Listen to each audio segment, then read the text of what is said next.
Harapan saya untuk program FPK ini berkelanjutan ke depannya. Lalu yang kedua adalah menyeluruh.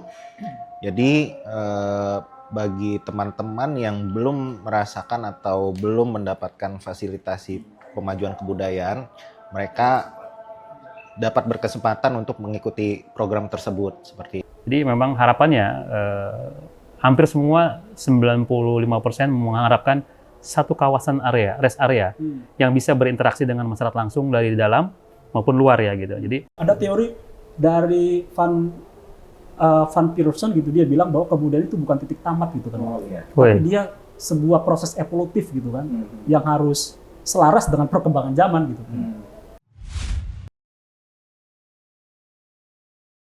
Halo sahabat budaya, ketemu lagi kita di podcast Siniar Budaya BPK Wilayah 8.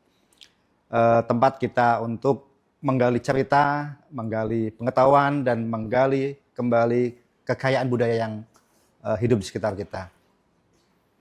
Pada kesempatan kali ini, kita akan membahas terkait fasilitasi pemajuan kebudayaan yang dilaksanakan oleh BPK Wilayah 8. Mungkin selama 3 tahun ini, dari tahun 2023, 2024, sampai 2025, BPK Wilayah 8 sudah memberikan fasilitasi kepada para seniman, komunitas budaya, lembaga atau organisasi yang terkait kebudayaan. Jadi FPK bukan hanya sekedar untuk pendanaan, tapi sebuah ekosistem yang membuka peluang baru bagi para pelaku seni dalam mengembangkan kegiatan pemajuan kebudayaan. Nah, di tengah-tengah kita pada kali ini telah hadir 3 orang penerima FPK, teman-teman dari lulusan FPK tahun 2023, ada Kang Destian, kemudian tahun 2024 ada Kang Agus, di tahun 2025 ada Kang Rashid Ridho. Selamat datang di podcast BPK Wilayah 8. Baik, sebelum kita masuk ke cerita masing-masing dari penerima FPK, ada 3 narsum pada kali ini. Kang Destian pada tahun 2023 telah melaksanakan pendokumentasian tari ya, dalam segi 3 dimensi di Batu Goong, Citaman. Kemudian Kang Agus di tahun 2024 telah melaksanakan pameran seni rupa, musim seni bersama teman-teman komunitas seni di Kota Serang. Kemudian di tahun 2025 Kang Rashid Ridho melakukan dialog dan diskusi pemanduan terkait heritage, yaitu di situs Tirtayasa. Mungkin nanti dari teman-teman bisa menceritakan pengalamannya sebagai penerima FPK pada 3 tahun yang telah dilaksanakan di BPK Wilayah 8. Mungkin yang pertama dari Kang Destian ya. Apa makna FPK bagi teman-teman pelaku budaya yang sudah dijalankan di lapangan gitu? Mungkin dari teman-teman bisa memberikan statement masing-masing gitu. Silakan dari Kang Destian. Iya, terima kasih Pak Wahyu. Untuk saya pribadi dan teman-teman yang ikut serta di produksi karya pada program FPK 2023, kami itu sangat terbantu. Yang pertama sangat terbantu dalam segi material. Yang kedua, kita bisa mengakses langsung situs yang akan kita gunakan sebagai bagian dari proses produksi karya, di mana yang kita ambil itu situs megalitik yang ada di Pandeglang, yaitu situs Batu Goong. Jadi tidak hanya ngomongin material aja, tapi ada akses bagi pelaku seni, di mana yang akan diproduksi adalah film tari yang berbentuk virtual reality. Itu kita bisa mengakses situs yang mungkin jarang orang dapat akses itu ya. Tidak semua orang bisa mengakses situs tersebut untuk digunakan sebagai ruang aktivasi untuk pembuatan atau produksi karya. Seperti itu. Jadi tidak hanya ngomongin masalah bantuan, dana bantuannya aja, tapi kita bisa mengakses ruang tersebut gitu, Pak. Iya. Seperti itu. Iya. Baik, menarik sekali ya apa yang disampaikan Kang Destian. Mungkin dari Kang Agus mungkin bisa menyampaikan apa arti makna FPK bagi pelaku budaya gitu dalam melaksanakan kegiatan musim seni. Baik, terima kasih Pak Wahyu atas waktunya. Jadi memang FPK itu buat kami sebagai pelaku seni, khususnya seni rupa, itu manfaatnya banyak sekali. Jadi dari kawan-kawan yang punya ide gagasan untuk membuat sesuatu, menampilkan itu, dengan adanya FPK itu kita memang merasa terbantu. Karena di era sekarang ini dengan adanya BPK atau FPK itu, kawan-kawan itu mulai menggeliat gitu. Jadi harapannya ketika memang secara material atau dana kita tidak punya, begitu ada BPK itu kita bisa mengeluarkan ide-idenya nggak canggung-canggung. Jadi satu jembatan memang untuk berkreasi, mengekspresikan sebuah karya ke halayak publik, berinteraksi langsung, itu manfaatnya besar sekali. Selain itu ya inti manfaatnya ya tadi seperti disebutkan oleh Mas Andes, jadi membuka jaringan akses lebih luas gitu kan. Apalagi di era digital ini mempermudah ya. Gitu. Yang pasti memang kami dari kawan-kawan musim seni sangat berterima kasih dengan adanya FPK, sangat bermanfaat, dan kalau bisa memang bisa bergulir dengan kawan-kawan yang lain, jadi menularkan ide-ide yang kreatif, membuat sesuatu ya dari sisi kebudayaan atau khususnya seni rupa. Serang ini butuh memang satu wadah atau satu fasilitas yang berkolaborasi dari mulai pelaku seni dengan instansi atau institusi gitu. Jadi itu menurut saya manfaatnya luas. Kalau buat saya seni rupa bisa mempermudah berkarya, mengaplikasikan dengan masyarakat, interaksi dengan masyarakat juga lebih mudah. Gitu. Terima kasih. Terima kasih Kang Agus. Sekarang Kang Ridho nih. Nah, FPK ini kan sebagai jalan untuk melestarikan ini ya, cagar budaya, khususnya di situs Tirtayasa gitu. Nah, gimana apa arti FPK ini bagi teman-teman pelaku budaya yang di sana gitu? Satu, ini jadi ruang ekspresi bersama sebenarnya ya, Pak Wahyu dan teman-teman pelaku budaya dan seniman di utara itu, karena saya memang tinggal di Pontang gitu. Hanya ada satu, kalau tidak salah, situs cagar budaya yang memang ada di Serang Utara itu, yaitu di Tirtayasa gitu. Dulu aku tuh pernah beberapa kali gitu ya ngaktifasi di situs Tirtayasa, cuman itu kan kolektifan gitu Pak Wahyu. Nah, dengan adanya FPK itu menurut saya itu satu stimulus yang bagus gitu kan. Kemarin juga respon dari teman-teman cukup menarik katanya kan gitu. Karena ada dialog kebudayaan, lalu ada panggung apresiasi yang kita lakukan juga di sana gitu. Jadi secara implisit dan eksplisit sebenarnya FPK itu sangat membantu teman-teman yang memang sama sekali beberapa tahun yang lalu belum tersentuh gitu ya dengan stimulus FPK ini. Itu sih Pak. Ya, jadi memang menarik sekali ya. Memang program PPK ini bisa bermacam-macam gitu. Jadi satu program bisa memberikan manfaat yang banyak sekali. Ada yang ruang apresiasi, kemudian pendokumentasian, kemudian melalui seni rupa dan lain sebagainya gitu. Terima kasih teman-teman ya. Baik, menarik sekali mendengar bagaimana tadi satu program FPK bisa memiliki makna yang berbeda-beda. Ada yang melihatnya sebagai ruang ekspresi, kemudian ada yang melihatnya sebagai ruang penyadaran, kemudian ada yang melihatnya sebagai kesempatan untuk kembali mendekatkan seni kepada publik gitu. Nah, kita sekarang masuk ke sesi kedua terkait cerita proses dan tantangan dan dampaknya dalam pelaksanaan FPK itu sendiri. Nah, kalau di sini Bang Des kan mungkin bisa cerita terkait proses pendokumentasiannya seperti apa, kemudian tantangan terberat dan dampak yang dirasakan setelah karya ini selesai seperti apa gitu. Mungkin bisa diceritakan sama teman-teman biar mereka pada tahu semua gitu. Oh iya. Oke, untuk selama proses produksi ini tantangannya yang pertama itu akses ke situsnya yang mungkin tidak di pinggir jalan ya, ibaratnya tidak di pinggir jalan utama. Jadi kita agak masuk ke dalam satu desa, kalau nggak salah itu kampungnya namanya Kaduguling ya. Di kampung Kaduguling itu kita harus jalan kaki ya sekitar 200 sampai 500 meteran itu ke dalam situs gitu.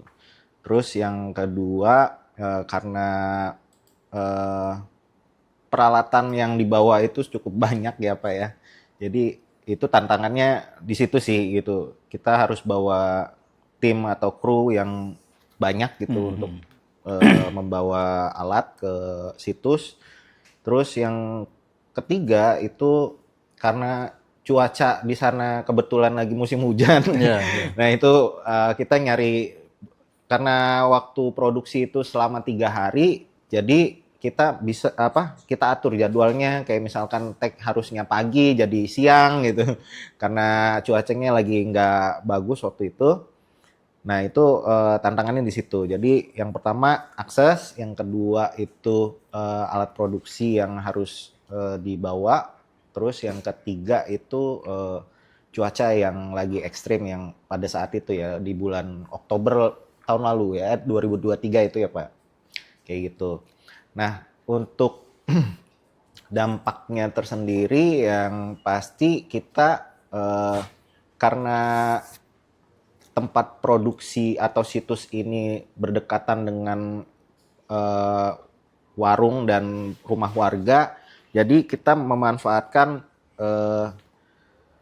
warga yang di sana itu kita ikut sertakan di dalam produksian ini gitu. Jadi kayak misalkan untuk makan siang, tempat istirahat itu kita minta bantuan dari warganya. Jadi warganya juga berdampak di perekonomiannya, mereka terbantu dari program yang kita buat ini gitu ya, produksian ini gitu, dari FPK ini gitu. Jadi tidak hanya saya dan tim yang merasakan dampak dari FPK, tapi warga sekitar juga mendapatkan dampak yang positif dari program ini gitu, seperti itu Pak.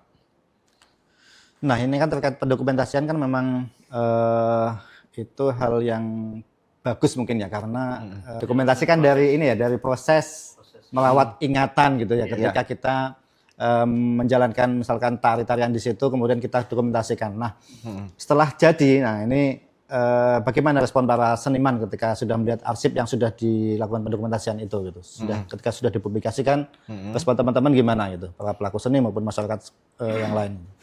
Nah kalau untuk masyarakat yang bukan dari Banten atau di luar Banten itu mereka baru mengetahui bahwa oh ternyata di Banten ada situs megalitikum ya gitu.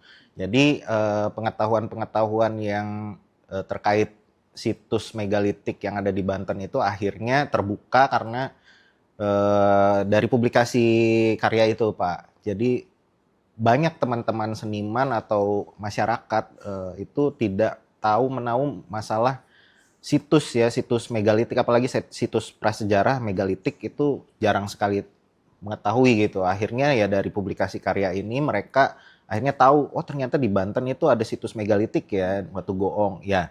Dan akhirnya muncullah diskusi bahwa di Banten itu ternyata situs megalitiknya nggak cuma satu, tapi ada banyak situs. Nah, akhirnya itu yang jadi pemantik kita untuk mendiskusikan lebih lanjut terkait situs megalitik yang ada di Banten gitu, seperti itu.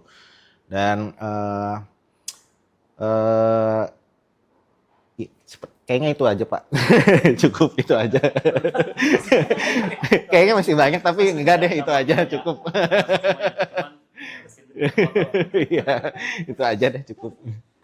Nah memang ya dengan adanya pendokumentasian itu memang menjadikan situs Batu Gong yang mungkin sebelumnya nggak dikenal oleh orang di luar Banten gitu, itu bisa menjadi terkenal gitu ya dengan adanya pendokumentasian ini gitu. Betul Pak. Dengan diupload video ya di YouTube dan lain sebagainya gitu, untuk mengenalkan situs megalitik ini gitu. Iya betul. Itu bagus sekali gitu. Nah Kang Agus nih, kita sekarang boleh ke seni rupa ya. Kalau pameran yang difasilitasi ini kan bukan hanya soal menampilkan karya supaya indah dipandang gitu ya, tetapi juga soal membangun ekosistem khususnya pelaku seni ya, seni rupa yang ada di Banten terutama ya. Nah ini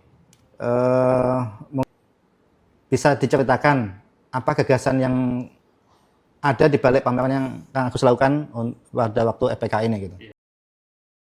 Baik, terima kasih ya Pak Wahyu. Jadi ide gagasan museum seni itu memang muncul dari kawan-kawan semua, kegundahan kawan-kawan semua, bagaimana menciptakan sebuah ekosistem yang tidak harus mewah di sebuah gedung gitu. Jadi kita rubah mindset itu dalam arti kembali ke masa lalu, dalam arti konsep-konsep dulu pun sebenarnya menarik. Jadi akhirnya tercetuslah bikin namanya museum seni. Kita bikin kelompok namanya rupa-rupa warnanya. Jadi dari kelompok itu terbentuklah museum seni yang bertujuan yaitu menciptakan sebuah rest area atau kawasan, membangun ekosistem di tengah masyarakat.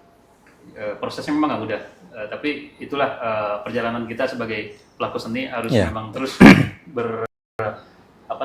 kreativitas berkarya menciptakan sesuatu yang akhirnya memang museum seni itu membuka ruang-ruang buat kawan-kawan yang punya karya bisa menampilkan di sebuah tempat, yaitu art market lah ya, namanya museum seni. Kenapa museum seni? Museum seni buat saya seperti musim hujan lah gitu ya. Ada waktunya tapi bisa dirasakan dampaknya buat masyarakat, juga buat pelaku-pelakunya. Bahwa di Serang ini memang ternyata banyak kawan-kawan yang punya potensi, hanya kurang terakomodir, kurang ada ruang gitu ya. Mimpinya sih kedepannya tadi seperti contoh kecil, saya punya mimpi sentra jajanan seni rupa. Tapi dengan ajang musim seni, itu juga dengan berkolaborasi dengan FPK itu sangat bermanfaat gitu. Dan kawan-kawan juga masyarakat antusias kepinginnya ada musim seni The Reborn gitu. Jadi tantangannya, prosesnya waktu itu kita memang tidak ada support kan. Tiba-tiba ada support yang mepet dalam waktu singkat harus membuat acara, kendalanya tempat. Dipaksakan saya tempat di kafe itu sebenarnya kurang pas, tapi karena kita bertujuannya satu rahmi, mengakomodir kawan-kawan yang punya potensi, punya karya dalam satu wadah art market itu alhamdulillah bisa tercapai. Mereka juga antusias, daya belinya bagus. Dan selain dari kualitas support kawan-kawan, masyarakat juga mahasiswa beli. Gitu. Akhirnya kan bisa berproduksi karya, bisa berinteraksi dengan masyarakat dan tahu kok ternyata sekarang banyak pelaku-pelaku seninya. Jadi poinnya, museum seni itu memang kita tetap akan mengadakan kembali dengan versi yang lain, lebih bagus, lebih kesiapannya lebih matang, dan kita berterima kasih sekali dengan adanya FPK. Itu mungkin Pak Wahyu. Nah, setelah museum seni ini selesai kan tentu saja ada perubahan yang terjadi di sana. Nah, misalkan peningkatan antusiasme publik, kemudian kolaborasi yang terjadi di situ, kemudian munculnya seniman-seniman muda. Gitu. Nah, apa nih perubahan yang Kang Agus lihat setelah kegiatan ini apa? Setelah kegiatan itu, jadi kita sering diskusi dalam satu wadah komunikasi atau grup ya WhatsApp. Jadi kita tetap berkomunikasi dampaknya bagaimana, apakah masih produktif apa enggak gitu. Ternyata memang produktif dan mereka minta saya untuk bikin event lagi. Saya pikir ya insya Allah nanti mudah-mudahan, cuma harus digagas dengan baik, dikemas dengan baik, dengan tempat juga yang lebih mudah diakses oleh masyarakat. Yang pasti saya juga berkolaborasi dengan Anda begitu kan, support juga. Dampaknya buat para penggiat seni itu yang ikut dengan saya dan membuat acara itu, alhamdulillah Pak, mereka berproduksi terus sampai sekarang gitu. Jadi kalau bahasa orang penggiat seni, berkarya tidak ada hari libur. Gitu. Seni tak ada hari libur. Iya. Ya memang pameran seni ini kan memang sering menjadi pintu masuk ya bagi masyarakat untuk mengenal seni gitu melalui pameran, melalui karya yang ditampilkan itu. Jadi masyarakat bisa melihat seperti ini loh gitu. Karya seni itu seperti ini gitu. Nah, mungkin itu ya menarik sekali ya kita bisa melihat bagaimana FPK ini bisa mendorong proses itu terjadi di komunitas-komunitas seni gitu. Nah, Kang Ridho, program yang kemarin dijalankan kan terkait sangat penting sekali ini ya, terutama karena menyangkut sejarah lokal, terutama terkait situs Tirtayasa. Jadi kalau kita berbicara Tirtayasa itu tidak hanya sekedar situs cagar budaya saja, tapi di sana ada simbol perlawanan, kemudian pengetahuan dan identitas bagi masyarakat Banten gitu. Nah, mungkin bisa Kang Ridho ceritakan bagaimana penyelenggaraan dialog budaya dan pemanduan situs ini kemarin yang berlangsung di tahun ini gitu. Ya, sebenarnya itu tuh berangkat dari respon terhadap romantisme gitu Pak. Romantisme historikal gitu. Karena sebenarnya ide juga kan ketemunya selama kita di perjalanan gitu Pak. karena sering mengaktifasi gitu di Tenara, di Potang, di Tirtayasa. Nah, karena kalau kita merujuk ke data historis, memang Sultan Ageng Tirtayasa itu kan sultan yang memang punya pengaruh luar biasa gitu ya, bukan hanya di Banten tapi di skala internasional. Dan dia salah satu Sultan Banten yang menjadi peletak teori dasar teknologi simulasi air gitu ya. Nah itu yang coba kita eksplorasi sih kemarin, dan dukungan dari masyarakat pelestari gitu kan, terutama di situs Tirtayasa sendiri juga. Awal-awal kita mau bikin action di sana, mereka bingung gitu kan, ini mau ngapain Kang gitu kan. Soalnya jarang banget nih konsep, belum pernah gitu Pak. Karena satu, memang lokasi kegiatan kita itu di ini Kang Des ya, di makam yang dianggap memang sangat keramat gitu. Dan itu tantangan terberat kita sebenarnya. Gitu kan. Dipakai ziarah. Ya, biar sudah ke ziarah gitu kan. Biasanya memang dipakai buat orang-orang mungkin tarekat dan seterusnya gitu ya, tradisi-tradisi keislaman dan keagamaan yang masih sangat kental dan kuat gitu. Nah, kita masuk pakai pendekatan budaya itu sehingga ini di satu sisi menjadi tantangan, tapi satu sisi lain ada potensi yang tidak terduga ya yang kita temui gitu ya, melalui pendekatan situs dialog situs Tirtayasa itu. Nah, lalu kemudian banyak juga tuh yang memang memberikan saran ke kita untuk bisa mengaktifasi banyak hal gitu ya, terutama di memoara kolektif gitu. Bahkan pada saat pelaksanaan kita tuh sering banget dikasih semacam tulisan tangan buah karya tokoh Tirtayasa yang bercerita tentang biografi Sultan Ageng Tirtayasa gitu. Pakai bahasa Jawa Pegon kalau tidak salah. Nah itu ada beberapa yang ngasih ke kita dan kita arsip gitu. Nah mudah-mudahan bisa dikaji juga nih sama Balai Pelestarian gitu. Kira-kira isinya apa nih gitu kan. Padahal itu juga kan mungkin kalau kita nggak punya ide itu akan minim gitu Pak ya respon terhadap warga sekitar yang dia sebenarnya dalam kesunyian gitu ya bicara soal Sultan Ageng gitu. Nah itu sih yang menarik akhirnya pada saat kita bikin acara di situs Tirtayasa itu. Dan respon dari masyarakat sebagai katakanlah penjaga dan perawat situs itu juga akhirnya sangat terbuka gitu ya.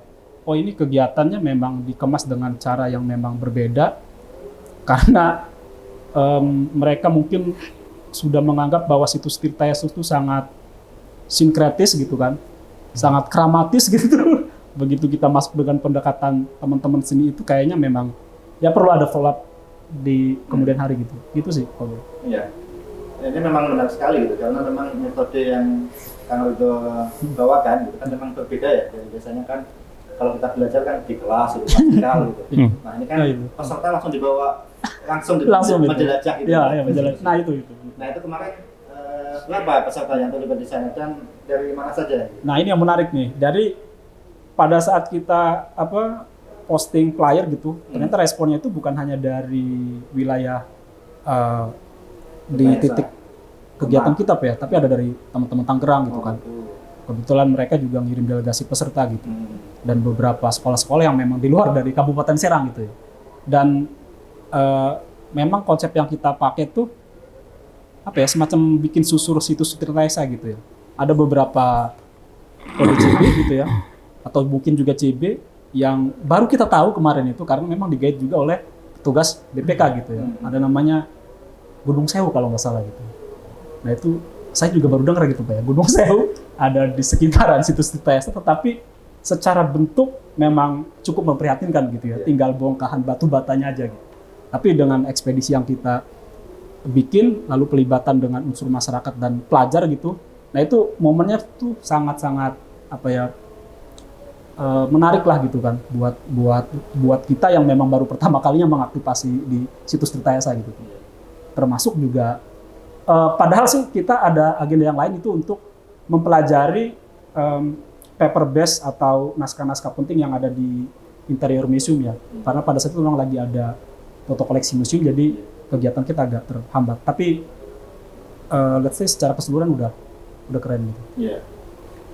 Ya memang menarik sekali ya kalau kita melihat kondisi sekarang ini memang banyak sekali sekarang teman-teman komunitas yang menjalankan walking tour gitu ya, walking tour cagar budaya gitu terutama ya. Jadi mengenalkan cagar budaya tidak hanya melalui film dan komunitas saja, tetapi langsung mengunjungi situs-situs itu gitu. Kita bisa mengenal langsung, bisa mengetahui secara langsung, yang itu bisa melibatkan teman-teman pelajar dan generasi muda gitu ya. Betul, Bro. Jadi itu yang apa ya, yang memang harus ditingkatin lagi sih, karena kebudayaan itu kan, kalau aku semalam pernah baca gitu ya, bukan pernah sih, baru saja kemarin aku baca gitu. Ada teori dari Van Pearson gitu, dia bilang bahwa kebudayaan itu bukan titik tamat gitu kan, tapi dia sebuah proses evolutif gitu kan, yang harus selaras dengan perkembangan zaman gitu. Tapi mungkin pendekatannya dari kebudayaan itu sih. Baik, mungkin ini mungkin pelajaran paling penting gitu dari menjalankan program FPK ini, dan harapan teman-teman untuk masa depan ekosistem budaya ini seperti apa gitu. Kita mulai dari Kang Agus dulu. Silakan. Jadi giliran pertama nih.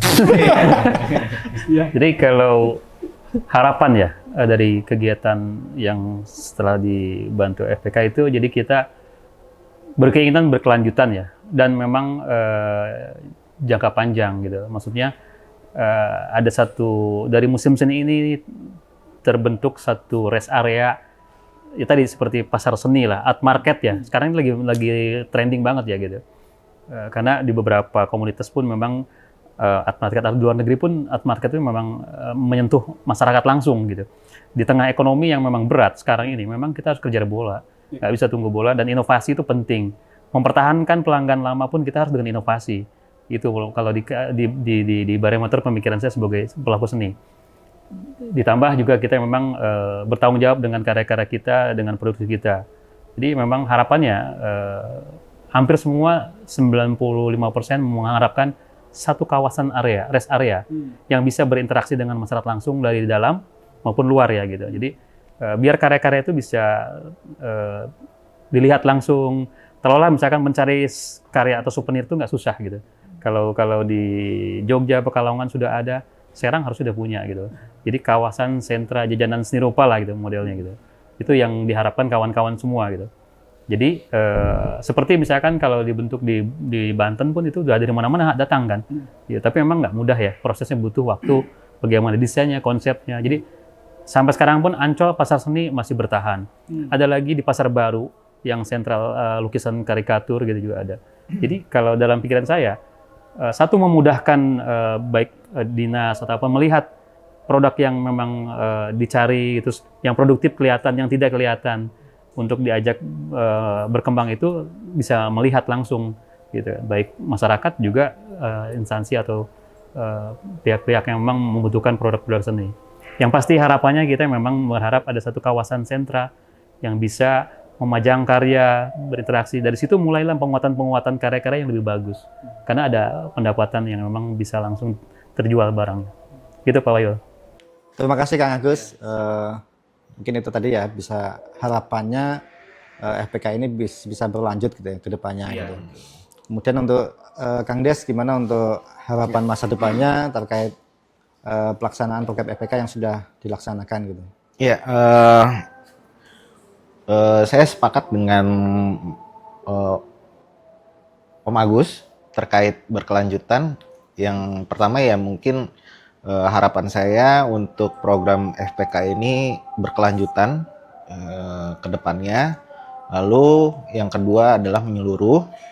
Jadi bagi teman-teman yang belum merasakan atau belum mendapatkan fasilitasi pemajuan kebudayaan, mereka dapat berkesempatan untuk mengikuti program tersebut seperti itu. Jadi tidak hanya seniman-seniman yang mungkin sudah tahu program ini ada gitu, tapi kita bantu juga secara pribadi. Saya sendiri membantu teman-teman yang belum mengetahui informasi FPK ini secara persuasif. Saya kasih tahu nih ke teman-teman bahwa ada program, salah satu program dari BPK Wilayah 8 yaitu fasilitasi kemajuan kebudayaan. Nah dari situ jadi informasi ini akan menyeluruh gitu, kayak gitu. Jadi nggak orang yang tertentu saja yang tahu, ya itu aja gitu yang tahu. Kerannya dibuka. Ya, kerannya kita buka gitu. Jadi secara pribadi gitu ya, saya sendiri berusaha seperti itu, memberikan informasi terkait FPK ini ke teman-teman yang belum tahu informasi ini gitu. Seperti itu, Pak. Ya, baik. Terima kasih Kang Des. Memang harapannya memang FPK ini tidak hanya berhenti pada waktu pelaksanaan kegiatan saja, tetapi nanti ada follow up ke depannya, entah itu kegiatan lanjutannya maupun keberlanjutan dengan teman-teman komunitas yang lain gitu. Iya. Nah, dari Kang Ridho apa nih untuk harapan terkait FPK ini? Tadi sih Pak lebih lebih bisa menjangkau secara menyeluruh gitu ya. Iya. Baik dari komunitas maupun perorangan kan.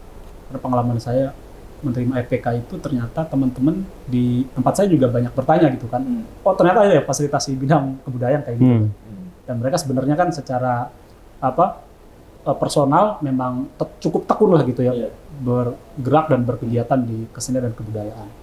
Buktinya kemarin kita bikin aktivasi di situ juga keterlibatan teman-teman Perupa Muda misalnya yang punya gagasan bikin tera desa gitu ya. Iya.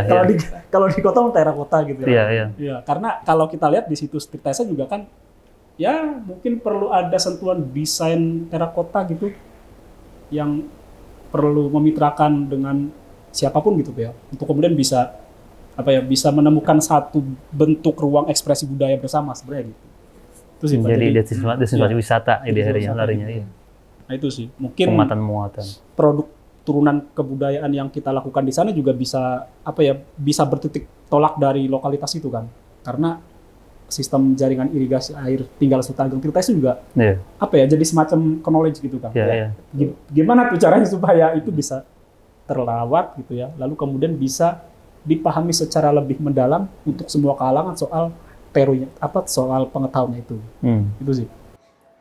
Nah, ya terima kasih dari memang 3 cerita hari ini kita belajar bahwasanya pemajuan kebudayaan bukan hanya sekedar program saja gitu, tetapi lebih dari itu melakukan sebuah gerakan kolektif dari kita pelaku budaya maupun dari pemerintah untuk membuka ruang pemajuan kebudayaan itu sendiri gitu. Jadi FPK ini hanya memfasilitasi saja teman-teman komunitas untuk bisa berkegiatan dalam hal pemajuan kebudayaan gitu.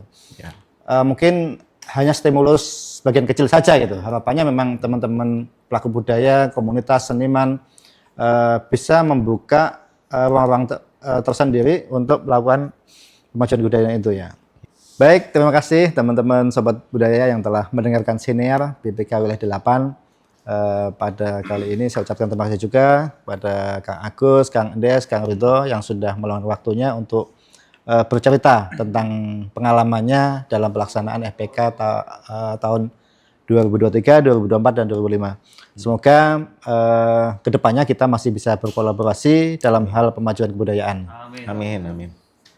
Untuk teman-teman semua, jika memiliki ide, gagasan terkait pemajuan kebudayaan, jangan ragu untuk memanfaatkan peluang yang ada ini. Salah satunya adalah melalui fasilitasi pemajuan kebudayaan di BPK Wilayah 8. Untuk info lebih lengkapnya nanti bisa dipantau terus medsos BPK Wilayah 8, baik itu Instagram, Facebook maupun TikTok. Terima kasih sudah bersama kami. Sampai jumpa di episode berikutnya. Saya Wahyul Falah, pamit undur diri. Assalamualaikum warahmatullahi wabarakatuh. Waalaikumsalam warahmatullahi wabarakatuh.